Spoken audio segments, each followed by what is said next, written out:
로마서 12장 1절에서 2절 말씀 제가 봉독하겠습니다. 그러므로 형제들아 내가 하나님의 모든 자비하심으로 너희를 권하노니 너희 몸을 하나님이 기뻐하시는 거룩한 산 제물로 드리라. 이는 너희가 드릴 영적 예배니라. 너희는 이 세대를 본받지 말고 오직 마음을 새롭게 함으로 변화를 받아 하나님의 선하시고 기뻐하시고 온전하신 뜻이 무엇인지 분별하도록 하라. 아멘. 오늘은 로마서 12장 1절에서 2절 말씀을 중심으로 해서 은혜에 반응하라 이런 제목으로 하나님 말씀 함께 나누도록 하겠습니다. 이 얘기 예전에도 한번 하긴 했는데요. 못 들으신 분도 있으니까 한번 더 해보도록 할게요.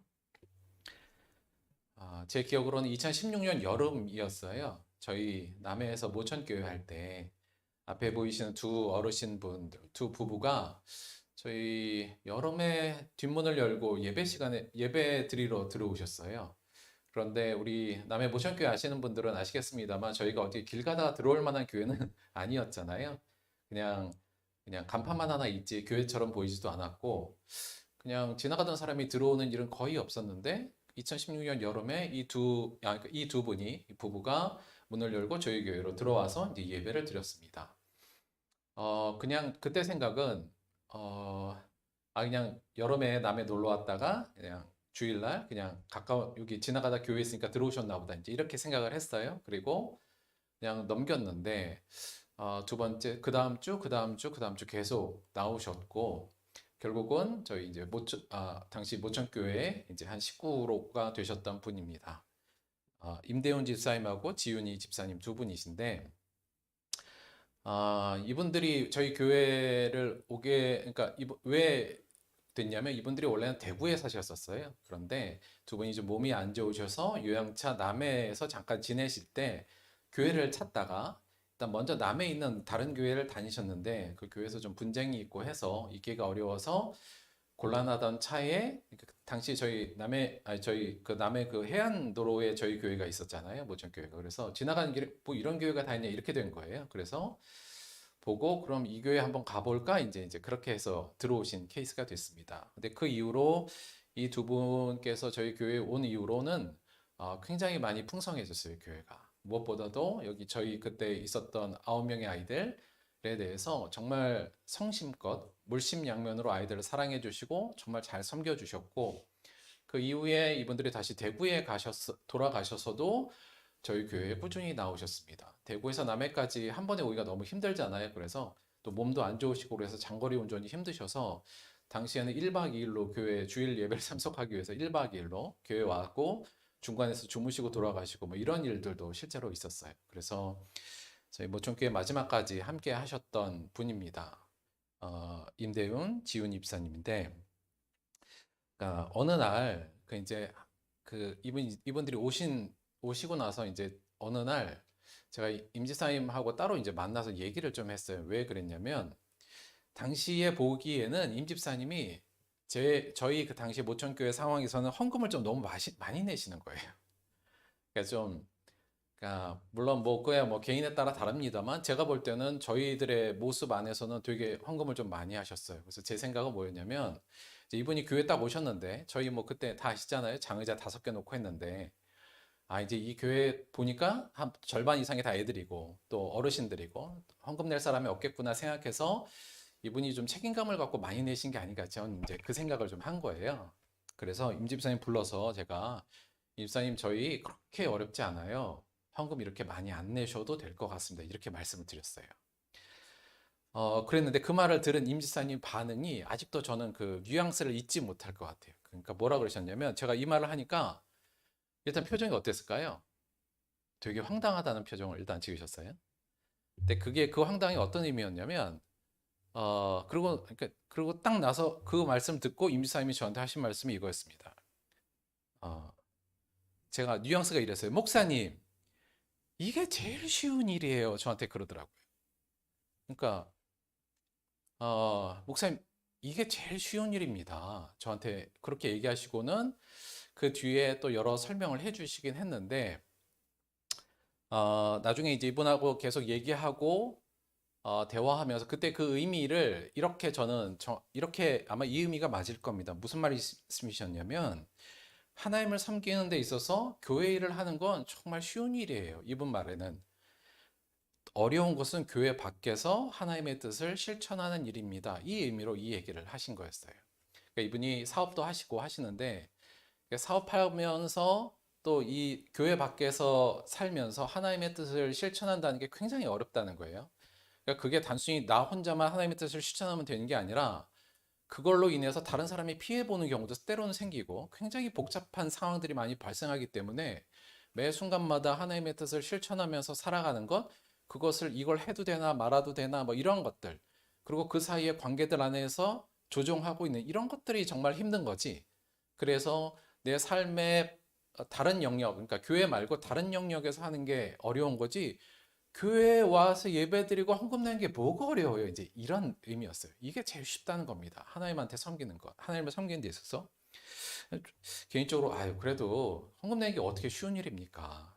자기의 그쵸. 이게 뭐 돈이라는 것이 우리에게 그렇게 중요한 부분인데 그래도 그걸 내는 게 쉬운 일은 아닌데 제가 볼 때 이분이 이 부분을 정말 쉽다고 생각한 근본적인 이유는 정말 어려운 신앙생활을 하고 있기 때문에 그런 거라고 생각했어요. 그러니까 정말 교회 밖에서 어렵게 신앙생활을 하는 거예요. 하나님 뜻을 펼치기 위해서 내 삶의 환경에서 굉장히 복잡다단한 그 과정에서 계속 고민하고 어떻게 하나님의 뜻을 만들어낼 수 있으며 내가 어떻게 실천하는 게 맞나 이런 것들을 고민하다 보니까 교회 와서 예배드리고 헌금 내는 거 그냥 하면 되는 거잖아요. 그러니까 고민할 것 없이 그러니까 이게 제일 쉽다. 그러니까 걱정하지 마시라. 이제 그런 말씀으로 저한테 하시고 그때 이 말씀을 이렇게 하셨어요. 근데 제가 이 말씀을 이분의 이 반응을 보고 저도 좀 굉장히 많이 반성했는데 왜냐하면 지금도 그렇습니다만 그때도 저희 신학적 어떤 목회적 목표가 교회에서는 안식을, 교회 밖에서는 신앙생활을 요거잖아요. 그러니까 교회 안에서 신앙생활이 교회 안에서 이루어지는 것이 아니라 진짜 신앙생활은 교회 밖에서 이루어지는 거고 교회에는 그 신앙생활을 이루어지게 하기 위한 어떤 뭐랄까요? 지원소, 교육도 받고 안식도 누리고 이제 이런 곳이라는 지론을 갖고 그때도 했었는데 근데 그때도 제가 생각할 때 저는 목회가 좀 힘들다고 생각했어요. 그러니까 지금도 그렇지만 남들이 들으면 저는 남들 보기에는 한량 같은 목회를 하는 게 맞긴 한데 개인적으로 목회 막 하는 게 개인적으로는 여러 사정으로 좀 힘들다고 생각했는데 이번 말씀을 들으니까 사실은 목회가 제일 쉬운 거예요. 이건 열심히 하면 되잖아요, 그냥. 예, 이건 그냥 열심히 하면 되는 일인데 사실 제가 더 힘들어야 될 부분은 목회 일 밖에서의 저의 삶에서 어떻게 하나님의 뜻을 실천하면서 하는가 이게 더 힘든 일인데 사실 그렇게 생각하면 목회는 그냥 열심히만 하면 되는 거였거든요. 저도 좀 개인적으로 많이 반성하고 우리가 진짜 신앙생활을 어디에 중점을 두고 해야 되는지에 대해서 저에게 또 다른 인사이트도 주고 저한테 매우 어떤 반성도 하게 만드는 그런 대화였던 것 같습니다. 목사님 이게 제일 쉬운 거예요. 이거 한다고 너무 걱정하지 마세요. 이 부분이 저한테는 많은 울림이 있었던 것 같아요. 오늘 저희가 로마서 말씀을 좀 볼 텐데 일단 로마서 말씀 잠깐 소개를 좀 해드릴게요. 예전에도 공부를 하긴 했는데 로마서라는 성경은 사도 바울이 로마에 있던 교회에 보낸 편지입니다. 조금 특색이 있다면 사도 바울이 다른 편지는 사도 바울이 대부분이 자기가 세운 교회에 보낸 편지인데 로마 교회는 당시 사도 바울이 세운 교회가 아니었어요. 그러니까 사도 바울에게 낯선 교회였죠. 하지만 로마에도 이미 유대인과 이방인들이 합쳐서서 교회가 있었고 그곳에 지금 편지를 쓰는 게 로마서입니다. 또 하나 관심 갖고 봐야 될 것은 뭐냐면 이 로마라는 도시. 당시 로마라는 도시는 경제와 문화와 사상의 중심지, 세계의 중심지. 오늘날로 하면 뭐 미국 뉴욕 같은 그런 느낌의 아주 그야말로 세상의 모든 것이 다 있는 그런 중심지였다는 것. 그곳에 사는 교인들에 대해 편지를 보냈다는 것. 이것도 저희가 하나 좀 생각해 볼 부분이고요. 신약 성경이 크게 이렇게 구성되어 있습니다. 앞에는 4개의 복음서, 그 다음에 사도행전이 나오고 그 다음에 서신서들이 한 21개 정도 나와요. 그 다음에 맨 마지막이 요한계시록 이렇게 신약 성경이 구성이 되어 있어요. 그런데 로마서는 어디에 있느냐? 서신서 중에서 제일 첫 번째에 있습니다. 사실 사도행전도 사실 누가복음서의 연장이라고 본다면 앞에 네 복음서 앞에 예수님의 이야기와 그 복음의 얘기 다음에 바로 그 다음에 나온 첫 번째 성경이 로마서라는 얘기예요. 물론 이 순서라는 게 아주 절대적인 의미를 갖고 있지는 않지만 로마서 서신서 중에서도 맨 앞에 위치해 있다는 건 당시 성경이 정경화될 당시에도 이 로마서가 꽤나 큰 권위를 갖고 있었다는 것을 보여줍니다. 꽤 중요한 서신으로 예전부터 알려졌었고요. 오늘날도 로마서는 일종의 짧은 교리서라고 볼 수 있을 만큼 사랑받는 성경이기도 하고요. 또 역사적으로 보자면 종교 개혁을 가능하게 했던 성경이 로마서입니다. 그러니까 마틴 루터가 사실 로마서를 재해석함으로 인해서 그걸 바탕으로 종교 개혁을 했기 때문에 역사적으로도 굉장히 의미 있는 성경이기도 하죠.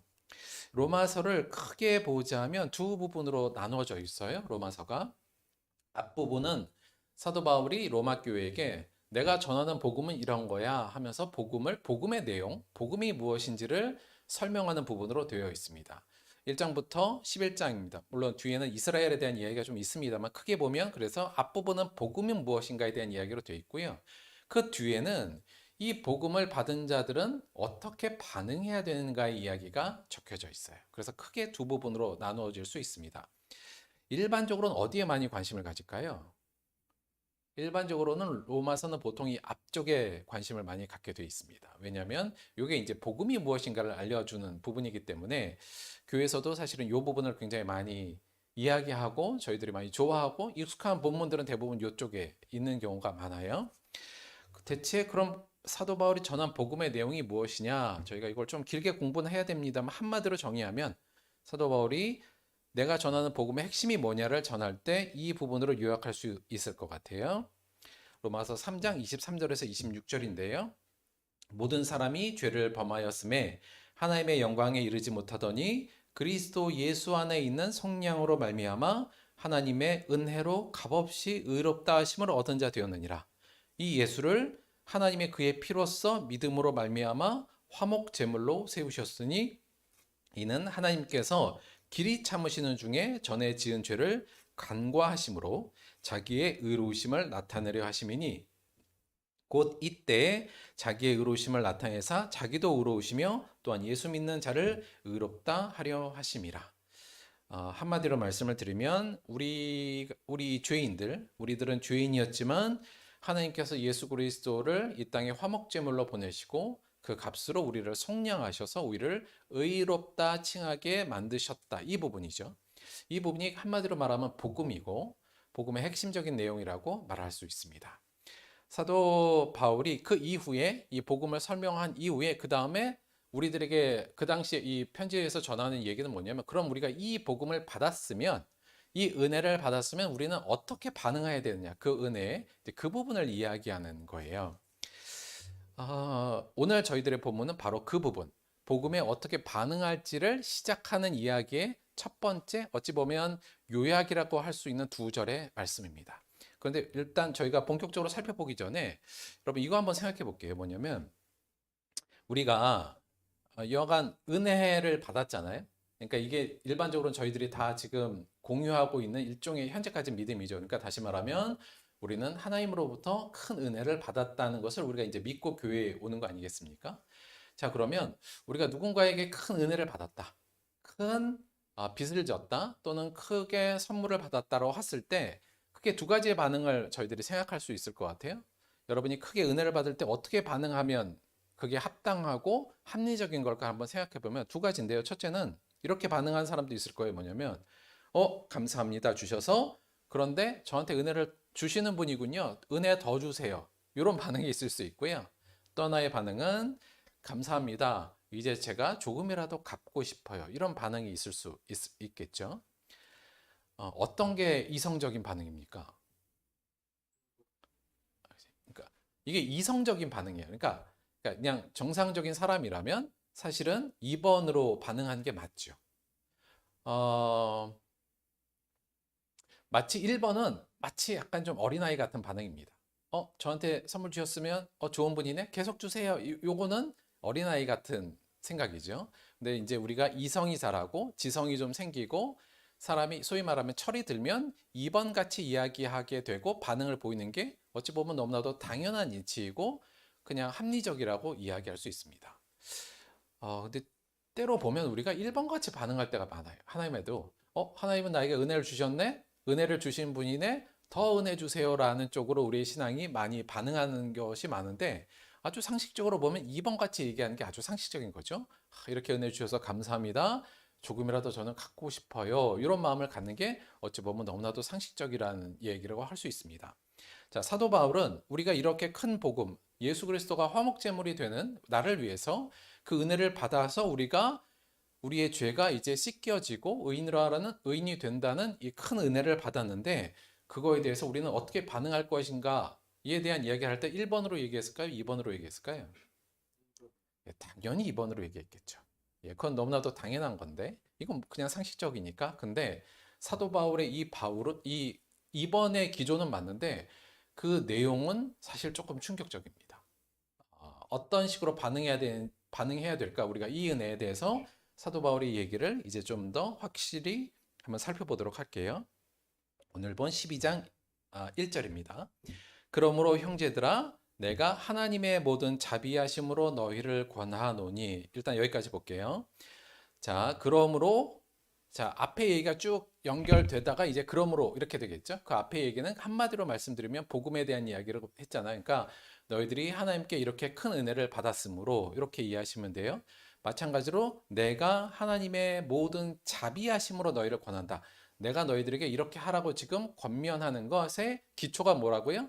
하나님이 주신 모든 자비하심. 그것을 근거로 해서 내가 너희들에게 이렇게 이야기하고 권면합니다. 지금 이렇게 얘기하는 거예요. 그러니까 한마디로 말하면 우리가 하나님께 큰 은혜를 받았으니 우리는 이렇게 반응해야 돼요. 지금 이 얘기를 하고 있는 거죠. 근데 어떻게 반응하라고 얘기하냐면 너희 몸을 하나님이 기뻐하시는 거룩한 산 제물로 드리라 이렇게 얘기합니다. 그러니까 어떻게 우리가 이 복음의 은혜에 반응해야 되냐면 너희 몸을 하나님이 기뻐하시는 거룩한 산 제물로 드리라 이렇게 하는 거예요. 갚는 건 이해가 되는데 좀 충격적이죠. 뭐냐면 너희 몸을 제물로 드리라 이러잖아요. 이건 사실 우리의 반응의 어떤 생각을 굉장히 넘어서는 이야기입니다.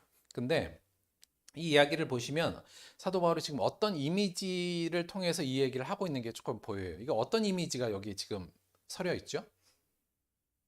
여기 지금 너희 몸을 제물로 드리라. 이게 지금 결국 권하는 얘기인데 이렇게 반응하라는 얘기인데 요거야. 그러니까 일반적인 제사를 지내는 이미지를 지금 차용해서 지금 이야기를 하고 있는 게 보이는 거예요. 자, 여기 제물이라는 말이 나오기 때문에 좀 그래요. 자, 그런데 일반적으로 사람이 제사를 지내서 하나님을 섬기는 근본적인 이 제사로서 하나님을 섬기는 것하고 오늘 사도 바울이 반응하라는 것은 이미지는 차용했는데 둘은 굉장히 다릅니다. 뭐가 다른가요? 왼쪽에 일반적으로 제사 드리는 것과 지금 사도 바울이 말한 너희 몸을 제물로 드리라. 뭐가 다른 거예요? 뭐가 다를까요, 이거?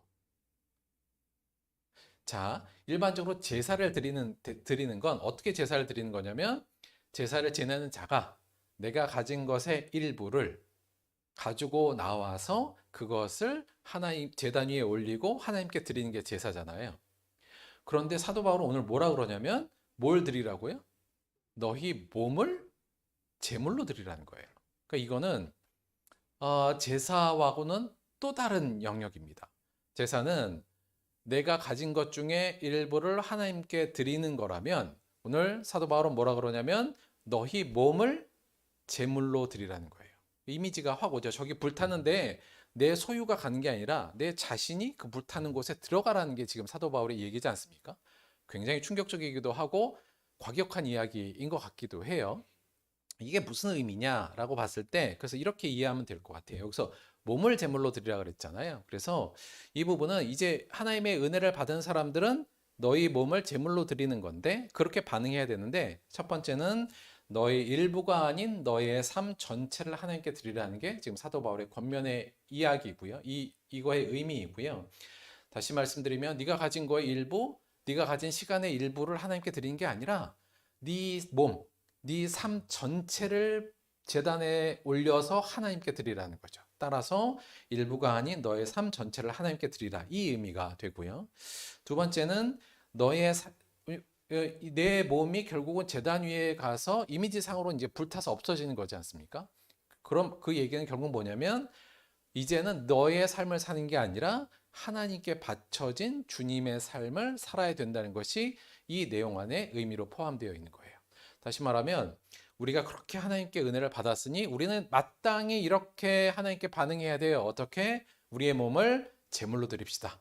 하나님 기뻐하시고 거룩한 살아있는 제물이 되어야 됩니다. 그 의미는 우리의 삶의 일부가 아닌 삶 전체를, 그리고 이제는 내 삶이 아닌 하나님께 바쳐진 주님의 삶을 살아야 된다. 지금 이 얘기를 하고 있는 거거든요. 그리고 뭐라고 마지막에 그러냐면 이는 너희가 드릴 영적 예배니라. 여기서 영적이라는 말이 제가 볼 때는 조금 번역상으로는 조금은 안 맞은, 뭐 틀린 건 아니지만 이게 원래 영적이란 말의 원래 의미가 이성적이에요. 그러니까 어찌 보면 상식적인 거라는 뜻이 들어 있거든요. 그래서 이렇게 하는 게, 우리의 몸을 하나님께 제물로 바치는 게 결국 사도 바울은 뭐라 그러냐면 그것이 이게 도리에 맞는 거다. 이게 되게 이성적인 거고 자연스러운 거 아니냐. 왜냐하면 우리가 그렇게 받았으니 이렇게 이 정도 사는 건 너무나도 합리적이고 이성적으로 하나님을 예배하는 방법. 다시 말하면 이건 너무나도 당연한 반응이라는 얘기를 하는 거예요. 그러니까 이거는 우리가 어느 날 갑자기 성령으로 막 충만해져서 성령으로 막 충만해서 나오는 말이 아니라 너무 당연한 거 아니야 이거? 이렇게 반응하는 거? 우리가 우리의 몸을 하나님께 이렇게 드리는 것이 이건 너무나도 이성적이고 참되게 이것이 곧 하나님을 섬기는 방식이야. 지금 이 얘기를 하고 있는 겁니다. 근데 이 부분을 저희가 들었을 때 약간 이 생각이 들어요. 와, 어떻게 사도 바울은 이 정도까지 하나님께 반응하려고 했는가? 하나님의 은혜에 대해서. 사실 저희가 이 정도까지는 반응을 별로 생각하지 못하지 않습니까? 개인적인 고민은 그거였어요. 바울이 이러한 복음에 대한 반응이 대체 어디서 기원했는가? 바울은 왜 우리 이렇게 전폭적으로 하나님께 자신의 삶을 드려야 될 만큼 이렇게 반응했는가에 대해서 생각해 볼 때 한 두 가지 정도를 생각해 봤는데요. 첫째는 일단 사도 바울이 생각할 때 예수님이 먼저 우리를 위해서 제물이 되신 것을 기억했던 것 같아요. 물론 아까 우리가 읽은 로마서에도 있지만 에베소서 5장 2절 그는 우리를 위하여 자신을 버리사 향기로운 제물과 희생 제물로 하나님께 드리셨느니라. 예수님께서 먼저 제물이 되셨어요. 우리를 위해서. 그러니 하나님이 우리를 위해서 예수님께서 우리를 위해서 먼저 제물이 됐으니 이제 우리가 예수님께 제물이 되는 게 너무 당연한 게 아닌가, 이렇게 생각을 했을 거고요. 두 번째는 그 제물을 드린 게 예수님이긴 한데 크고 의로우신 주님이 작고 죄인인 나를 위해 제물이 되신 것도 이게 사실은 말이 안 되는 거거든요. 다시 말씀드리면 로마서 5장 7절 8절에 바울이 이렇게 얘기하죠. 의인을 위하여 죽는 자가 쉽지 않고 선인을 위하여 용감히 죽는 자가 혹 있거니와 우리가 아직 죄인 되었을 때 그리스도께서 우리를 위하여 죽으심으로 하나님께서 우리에 대한 자기의 사랑을 확증하셨느니라. 예수님이 우리 먼저 제물이 되신 것도 뭐 맞지만 문제는 그 예수님이 어떤 분이었냐면 너무나도 위대하고 크신 하나님이셨는데 그분이 누구를 위해서 제물이 됐냐면 우리같이 하찮고 죄인이고 더러운 자를 위해서 먼저 제물이 되신 거예요. 그러니 그 은혜를 받은 우리가 이제 하찮을지라도 우리가 하나님 그분을 위해 제물이 되는 건 이건 너무나도 당연한 거 아니야? 우리 그렇게 살아야 되는 거 아니야? 그게 맞는 이치이지 않나? 지금 이 얘기를 하는 거죠. 그러면서 로마인의 교인들에게 너희들이 진정으로 하나님의 은혜를 받아서 의인이라 칭함을 받고 그 은혜를 누리게 된다면 어떻게 하라고요? 너희 몸을 하나님께 제물로 드려라. 너의 삶 전체를 하나님께 제물로 드려라. 지금 이렇게 권면하고 있는 겁니다. 그러면 이건 약간 사실은 추상적이고 비유적인 표현이잖아요. 몸을 제물로 드리라는 건. 그럼 그것은 구체적으로 어떻게 하라는 거냐에 대한 설명이 2절에 나온다고 보시면 됩니다. 2절은 이렇게 돼 있어요. 너희는 이 세대를 본받지 말고 오직 마음을 새롭게 함으로 변화를 받아서 하나님의 선하시고 기뻐하시고 온전한 뜻이 무엇인지 분별하도록 하라. 자, 너희 몸을 하나님께 제물로 드리는 건 결국 어떻게 하라는 거냐면 이렇게 첫 번째 너희는 이 세대를 본받지 말고 마음을 새롭게 함으로 변화를 받으라. 이게 이제 우리가 제물로 되어진 삶을 살아가는 거의 구체적인 내용이라고 볼 수 있어요. 조금 더 이 부분을 저희가 설명을 하면 이렇게 이야기할 수 있죠. 너희는 매일 매 순간마다 이 세상의 풍조와 가치와 소망을 수용하지 말고 해요. 그러니까 본받지 말라. 이게 영어로 conform 한다고 해서 이렇게 뭐랄까요? 동조되고 평합, 그러니까 합쳐지는 느낌? 그러니까 어떤 그 세상이라는 풍조라는 폼 안에 내가 같이 들어가는 거. 그거를 하지 말라는 거죠. 다시 말하면 수용하지 말라. 그러니까 너희가 세상에 살지만 세상에 있는 풍조와 가치와 그 세상의 소망들을 수용하지 말고 어떻게 하라고요? 너의 마음을 새롭게 한다. 여기서 새롭게 한다는 게 그런 거예요. 우리가 왜 리모델링 같은 거 하면 전에 있던 걸 싹 부수고 새로 짓잖아요. 그런 듯이 전에 있던 것을 다 무너뜨리고 새롭게 건설하라는 의미가 새롭게 하다. 그런 의미로 보자면 우리의 마음과 생각과 가치를 여기서 저는 갱신하다 이렇게 표현한 거예요. 그러니까 다시 바꾸는 거예요. 기존에 내가 갖고 있었던 생각, 세상으로부터 세상의 것을 수용하여서 세상의 풍조와 가치와 소망을 가지고 있던 그 마음을 다 부숴버리고 마음을 새롭게 만들어서 전과는 다른 삶의 모습으로 변화되게 살아가는 것, 그것이 곧 우리가 하나님께 제물로 우리를 드리는 것이라는 것이 지금 사도 바울의 설명이죠. 한마디로 말하면 매 순간마다. 근데 이게 여기서 또 굉장히 중요한 점이 뭐냐면 요 수용하지 않는 거, 그러니까 다른 식으로 말하면 저항하는 거잖아요. 세상의 풍조와 가치와 소망에 이 사실 우리 삶을 살다 보면 전방위적으로 들어오죠. 미디어를 통해서 내 주변 사람들을 통해서 뭐 여간 전방위적으로 이 세상적인 풍조와 가치와 소망이 나한테 들어오는데 그것을 저항해내고 수용하지 않고 내 마음을 새롭게 하여서 하나님이 원하시는 모습으로 변화되게 내 삶을 살아가는 것, 그것이 곧 우리의 삶을 하나님께 제물로 드리는 것이다. 이렇게 표현을 했다고 볼 수 있고요. 두 번째는 하나님의 선하시고 기뻐하시고 온전한 뜻이 무엇인지 분별을 하도록 하라. 이것도 사실은 같은 얘기의 다른 식의 설명이라고 볼 수 있어요. 결국 우리가 뭘 하라는 거냐면 매일의 삶에서 하나님의 선하시고 기뻐하시고 온전한 뜻이 무엇인지를 이해하고, 자, 그러니까 하나님 뜻이 뭐야? 이렇게 이해하는 게 첫 번째고요. 그 다음에 분별. 이게 이 상황에서 이게 하나님 뜻인가 아닌가? 이거 분별해야 되고요. 두 번째, 그것이 하나님 뜻이라면 내가 인정해야 되고 그 뜻을 실천하는 것.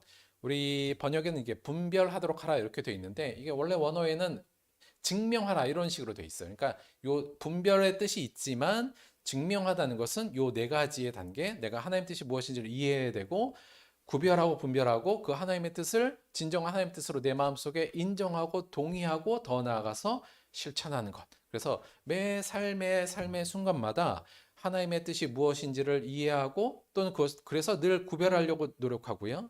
그리고 그 구별 속에서 이게 하나님의 뜻이라면 분명히 인정하고 그것을 실천하는 삶을 사는 것. 그것이 바로 이 세대를 본받지 않고 마음을 새롭게 함으로 우리가 변화되는 삶의 또 다른 내용이라고 우리가 설명할 수 있을 것 같아요. 이게 조금 어렵긴 한데요. 요거를 사도 바울이 다른 식으로 표현한 것을 우리가 들어보면 조금 더 이해하기가 쉬울 것 같아요. 뭐냐면 에베소서 4장 21절에서 24절에 사도 바울이 이렇게 얘기합니다. 사실 요 얘기의 다른 버전이라고 보시면 돼요.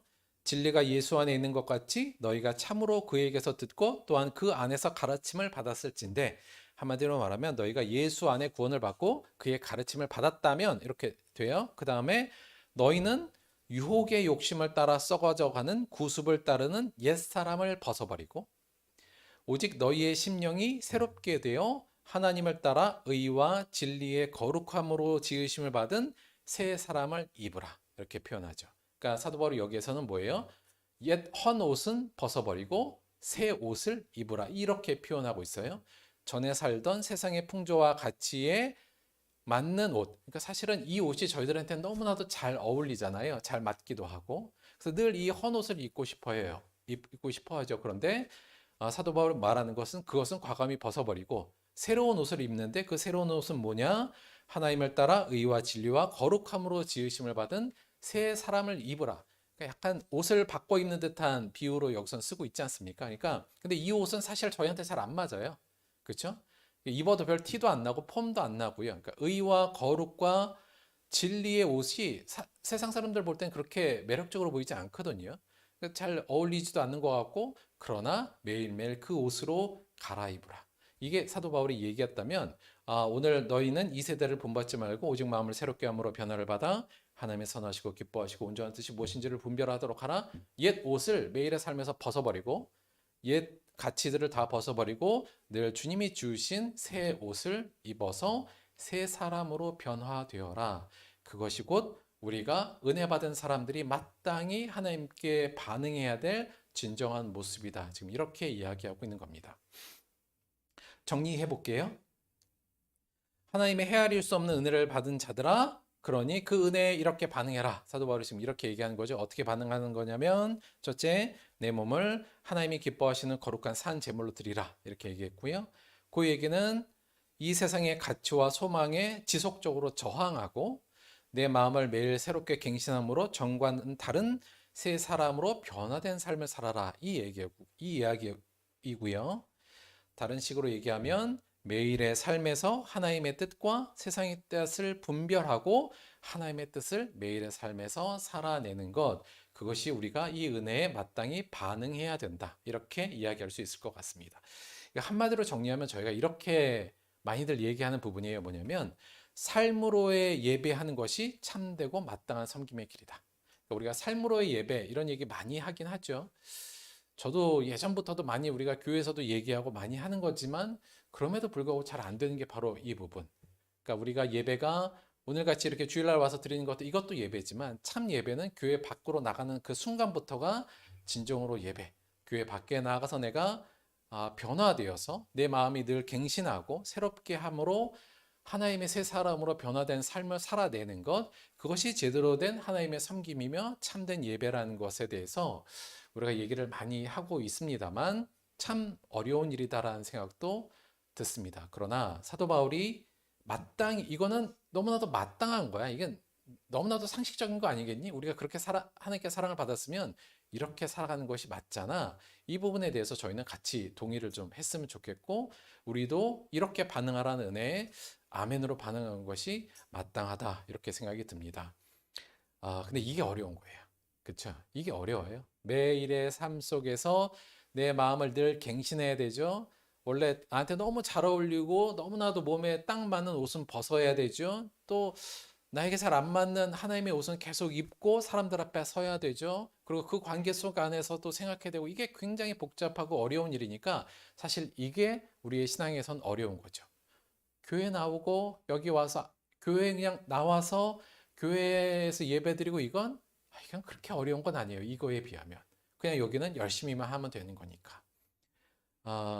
만약에 나 교회 나와서 예배드리는 게 힘들어요. 이렇게 얘기한다면, 그건 아마도 우리의 삶에서의 예배를 별로 안 했을 가능성이 그래서 좀 높다고도 우리가 반대로 유추해 볼 수도 있겠죠. 만약에 우리가 진정으로 우리의 삶의 밖에서의 예배에 정말 신경 썼다면 이 예배는 정말 안식이기도 하고 오히려 기쁨이 되는 부분이 훨씬 더 강하게 나올 겁니다. 근데 이 삶으로의 예배가 정말 중요한 건 역사적으로도 저희가 좀 살펴볼 수 있는데요. 예전에도 말씀을 드렸지만 잠깐만 말씀을 드리면 초대교회의 역사가 크게 313년을 기준으로 이렇게 구분된다고 볼 수 있습니다. 그러니까 313년 이전에는 교회가 박해 시대였고요. 313년이 실제로 기독교가 로마 사회에서 공인된 년이에요. 그러니까 정식적인 종교로 공인되고 더 나아가서 그 이후에는 국가 종교로까지 발전하죠. 그래서 그 이후에는 공인의 시대라고 불립니다. 근데 교회가 이 박해 시대 때에는 어떤 특징이 있었냐면 예배당이 없었고 공식적인 예배도 없었어요. 당연하죠. 왜냐하면 이때는 대부분이 박해 시대잖아요. 내가 예수 믿는다는 것이 발설이 되거나 알려지면 잡혀가는 일들이 많았기 때문에 사람들이 교회들도요. 다들 예수 믿는 사람들 굉장히 비밀리에 모였어요. 그리고 모이는 것도 대부분 한 곳에 모이지 않고 왜냐하면 한 곳에 모이면 발칵날 수 있으니까 돌아다니면서 모이기도 했고 따라서 당연히 공식적인 시간을 정해서 드리는 예배도 없었습니다. 그런데 이 공인의 시대에 가서는 교회가 큰 예배당과 공식 예배가 있는 형식이 있는 것으로 바뀌어갔어요. 왜냐하면 이제 교회가 세상 권력의 인정을 받았고 오히려 또 세상 권력과 함께 갔기 때문에 교회는 큰 교회를 짓기 시작했고 따라서 형식이 있는 예배라는 형식이 이제 새롭게 생겼던 거죠. 근데 이 박해 시대 때는 당연히 예배당과 공식 예배가 없잖아요. 그러니까 어떻게 사람들이 신앙을 했냐면 예배당에서 예배하는 것보다는 구별될 삶으로 하나님을 전하던 시대였어요. 그럴 수밖에 없죠. 매일 예배 드리는 것도 없고 특정한 장소도 없으니 정작 우리가 하나님을 섬기는 건 뭐예요? 오늘 사도 바울이 얘기한 것처럼 매일의 삶에서 구별될 삶을 사는 것. 당시에 로마와 그 헬라 문화에 빠져서 향락을 즐기던 그 사람들과는 전혀 다른 삶의 양식을 보이는 것으로 사람들을 전도했고 그것으로 자신의 신앙생활을 열심히 한 거예요. 반대로 공인의 시대에 가서는 물론 근데 이게 점점점 사라지고 공인의 시대에 크게 성전과 예배당에 속하니까 사람들이 그곳에서 예배하고 성전에 가는 걸로 신앙생활을 간쪽으로 점점점 좀 변해갈 수밖에 없었게 되겠죠. 특색 있는 것은 뭐냐면 따라서 이 박해 시대 때 교회 오는 사람들은 어떤 사람들이 대부분 교회 왔을까요? 보세요. 교회 오면 늘 숨어 다녀야 되고 쫄리는 상황이잖아요. 그럼에도 불구하고 이 박해 시대 때 교회가 엄청 부흥했어요. 왜 부흥했냐? 그리고 그때 사람들은 왜 교회에 왔냐면 구별된 삶을 사는 그리스도인의 삶을 보고 교회에 왔어요. 아, 니들이 그렇게 사는 거 보니까 여기에 뭔가 어마어마한 게 있는 것 같아. 그리고 나도 그 삶을 살고 싶어. 이 마음으로 사실은 대부분 사람들이 어려운 환경에도 불구하고 교회를 찾아들기 시작했거든요. 근데 문제는 공인의 시대가 된 이후로는 사람들이 교회를 찾을 때 왜 찾았냐면, 물론 너무 이분법적으로 볼 필요는 없습니다. 많은 사람들이 자신의 유익을 위해서 그리스도인이 됩니다. 왜냐하면 그 이후에는 교회가 권력을 갖게 됐고 그곳에 세상에 권력 있는 사람들이 많이 오게 됐고 그곳에 가는 것이 오히려 자신의 삶에 유익이 됐기 때문에 교회로 가는 일들이 많아진 거예요. 물론 공인의 시대에도 교회는 계속 부흥했습니다. 그리고 교회 문턱은 되게 낮아지고 사람들이 쉽게 교회에 올 수 있게 됐어요. 그러나 우리가 알다시피 이 공인의 시대를 거쳐서 기독교는 쇠퇴하기 시작합니다. 왜요? 삶으로의 예배가 점점 없어졌기 때문에. 오늘날 우리 사회를 보자면 우리들의 교회는 공인의 시대에 있나요? 박해 시대에 있나요? 우리가 지금 공인의 시대에 있어요. 고민이 그겁니다. 정말 우리가 이 땅에서 하나님의 빛과 소금의 역할을 감당하는 사람이 되려면 우리가 그렇다고 일부러 박해를 받는 시대로 갈 필요는 없지만 박해 시대에 사람들의 그 하나님을 섬기는 방식, 삶으로 하나님의 살아계심을 나타나는 이 방식으로 우리가 돌아가는 게 그래서 굉장히 절대적으로 필요하고 오늘날 우리가 늘 관심 가져야 되는 부분이다 이렇게 얘기할 수 있습니다.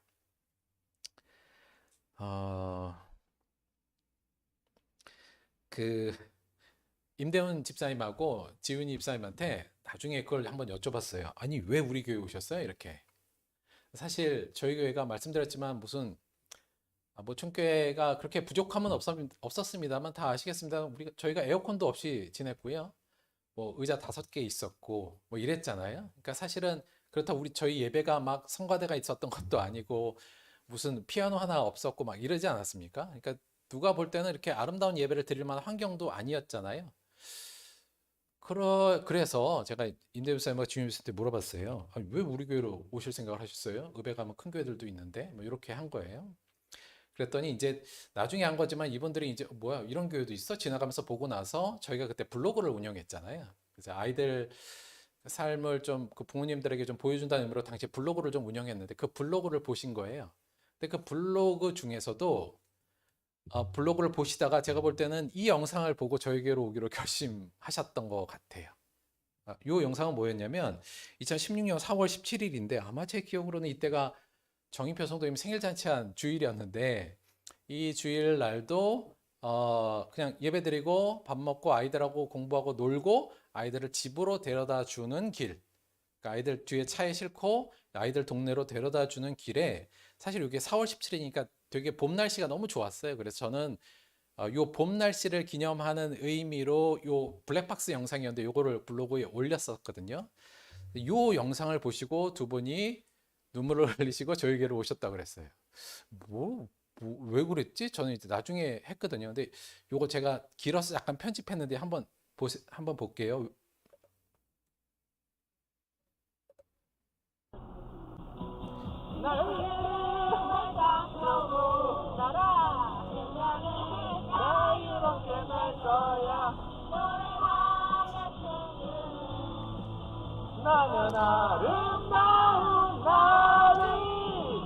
제가 노래를 이렇게 못하는 건 아닌데 아이들하고 해왔기 때문에 조금 재밌게 한 거예요. 오해하지 마세요. 당시 애들이 이 노래를 좋아했어요. 그래서 집에 가는 길에 이 노래를 좀 같이 부르면서 갔었습니다.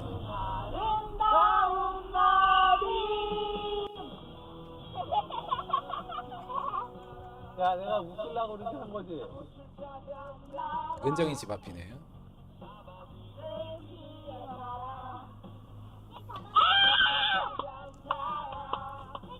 근데 뒤에서 산이는 춤추고 있었고요.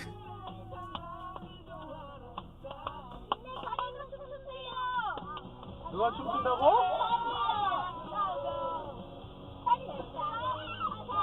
그렇게 날 거야 노래하며 춤추는 잘해 나는 아름다운 나리 야 저 앞에 할아버지가 누구시냐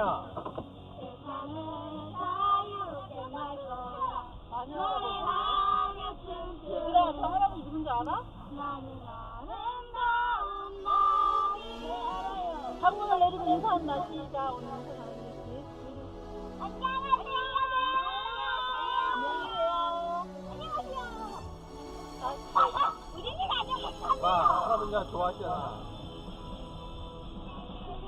활짝 펴고 세상을 자유롭게 날 거야 노래하며 춤추는 나는 아름다운 나를 왜? 안녕 안녕 고마워 야 빠이빠이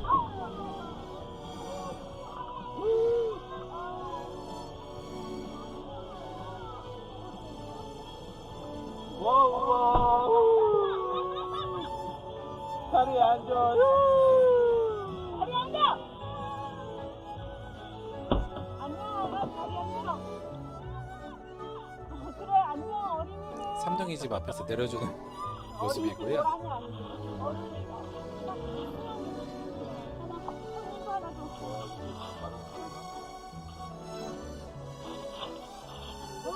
꼭 봐라.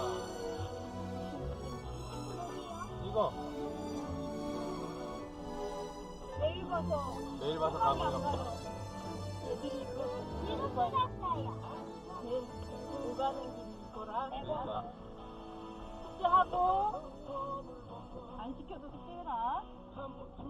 목사님 인사하고. 동생 잘 가. 네, 여기까지입니다. 네, 두 분이 이제 원래는 조금 더 길어요. 근데 이 영상을 보고 나서 이 영상을 수없이 돌려보고 저희 교회에 오셨다고 했어요. 물론 이 영상은 약간 미화된 면이 있습니다. 예, 뭐 저희하고 애들 관계가 뭐 때로는 뭐 고통도 있고 힘든 부분도 있긴 있었어요. 그런데 한마디로 이분들이 저희 당시에 모천교회에 오셨던 근본적인 이유는 저희 교회 예배가 훌륭하고 무슨 설교가 좋고 그게 아니라 교회의 삶에서 뭔가 따스함을 느꼈기 때문이 아닌가 저는 그렇게 생각했습니다. 그분들은 그래서 교회 와서 되게 따뜻한 온기를 계속적으로 더 펼쳐주셨던 것 같아요. 저희들의 신앙의 삶이 이렇게 됐으면 좋겠습니다. 우리의 삶이 우리가 가는 곳에 따뜻한 온기가 있어서 사람들이 그곳을 보고 찾아올 수 있는 교회가 되는 것, 그것이 우리가 고민하고 목표하는 부분들이고요. 우리의 삶의 모습들이 그렇게 될 때 그것이 곧 우리가 하나님의 나라가 되는 거고 하나님의 성전이 되는 것이며 그곳에서 하나님께 쉬시고 많은 사람들이 쉼을 얻는 그러한 놀라운 역사가 일어날 거라고 생각합니다. 내 삶을 하나님이 기뻐하시는 제물로 드리겠다. 우리의 삶의 영역에서 하나님의 뜻을 매일매일 실천하고 만들어내겠다는 이 반응, 사도 바울의 반응이 저와 여러분의 반응이 되고 그곳에 따스한 하나님의 온기가 펼쳐지게 되기를 주님의 이름으로 축원드립니다. 제가 잠깐 기도할게요.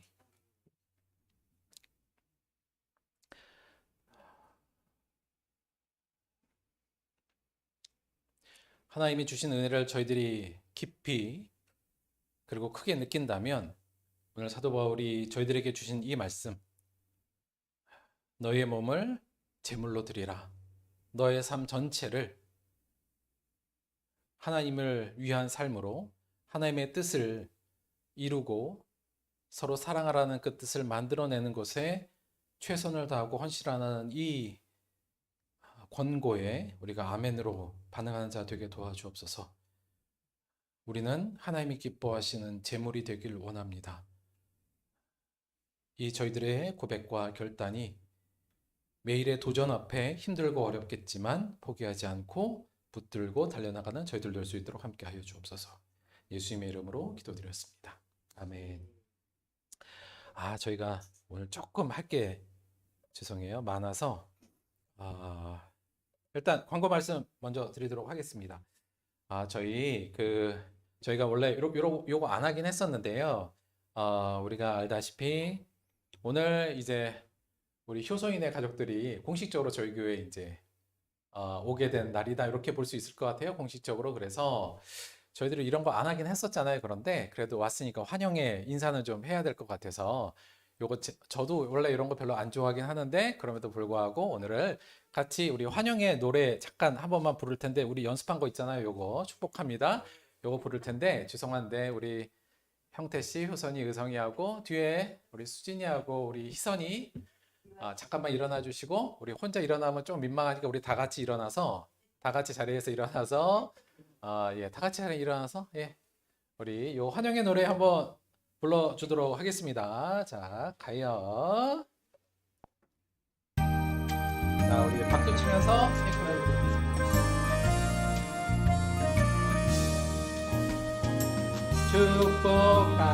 축복합니다. 주님의 이름으로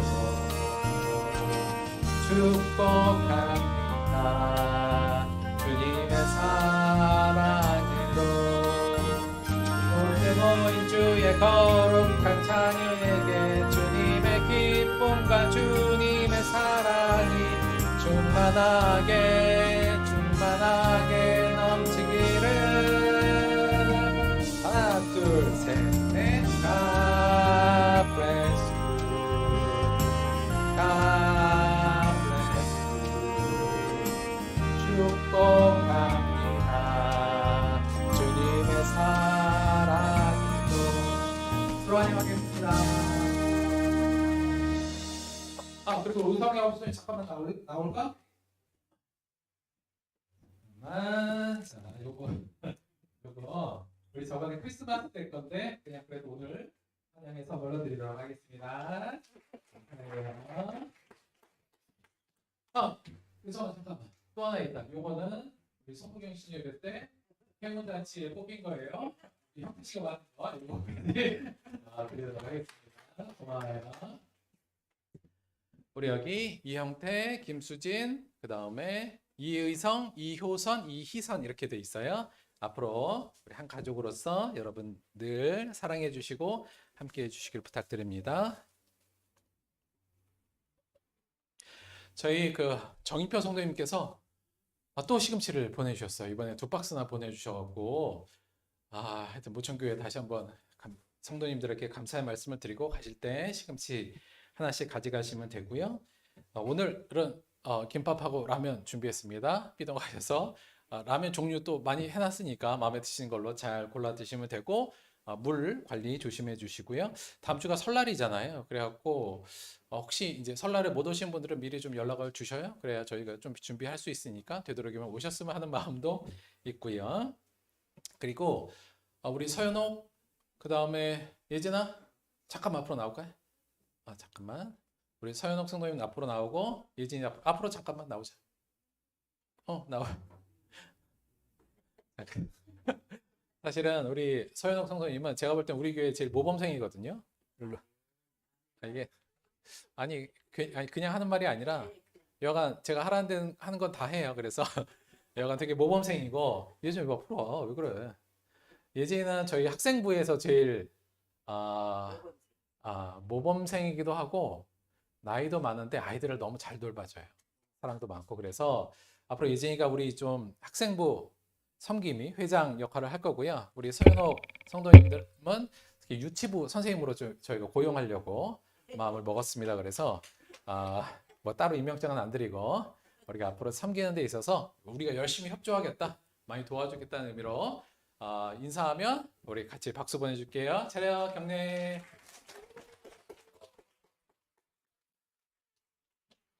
근데 엄마 딸 관계네 보니까. 예, 하여튼 그렇게 잘 부탁을 드립니다. 다음 주에 유지원 성도님 기도. 네, 부탁드립니다. 헌금을 위해서 기도하고 우리 주기도문 합독함으로 예배 마치도록 하겠습니다.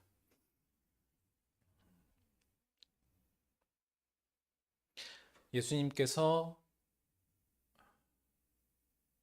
정말 하찮고 죄 많은 저희들을 위하여 스스로 제물이 되어 하나님께 바쳐진 것을 이 시간 다시 한번 기억합니다. 그리고 그의 합당한 반응으로 비록 우리의 삶이 조악하고 별 볼 일 없다 할지라도 이 삶을 하나님께 제물로 드리기로 결단하였습니다. 매 순간 이 세상의 것들을 수용하지 않고 마음을 새롭게 함으로 우리의 마음을 늘 하나님의 가치와 하나님의 뜻으로 늘 새롭게 갱신하고 그리하여서 우리의 삶 전체로 하나님의 뜻을 이루려고 하는 우리들의 이 결단에 성령님 도와주셔서 매일매일 분투하는 이 삶에서 하나님을 만나게 하시고 그곳에 하나님의 성전을 건립하는 우리들 될 수 있도록 저희들의 마음을 변화시켜 주옵소서. 오늘 주신 은혜에 감사하여서 또 하나님께 귀한 헌금으로 나아갔습니다. 이 예물을 드리는 마음이 우리 삶을 제물로 드리겠다는 이 결심이 더해질 수 있도록 도와주시고 이 예물이 쓰는 곳에 하나님의 은혜가 하나님의 사랑이 전파될 수 있도록 도와주옵소서. 예수님의 이름으로 기도했습니다. 아멘. 같이 주기도문 합독하겠습니다. 하늘에 계신 우리 아버지여, 이름이 거룩히 여김을 받으시오며 나라가 임하시오며 뜻이 하늘에서 이루어진 것 같이 땅에서도 이루어지이다. 오늘 우리에게 일용할 양식을 주시옵고 우리가 우리에게 죄 지은 자를 사하여 준 것 같이 우리 죄를 사하여 주시옵고 우리를 시험에 들게 하지 마시옵고 다만 악에서 구하시옵소서. 나라와 권세와 영광이 아버지께 영원히 있사옵나이다. 아멘.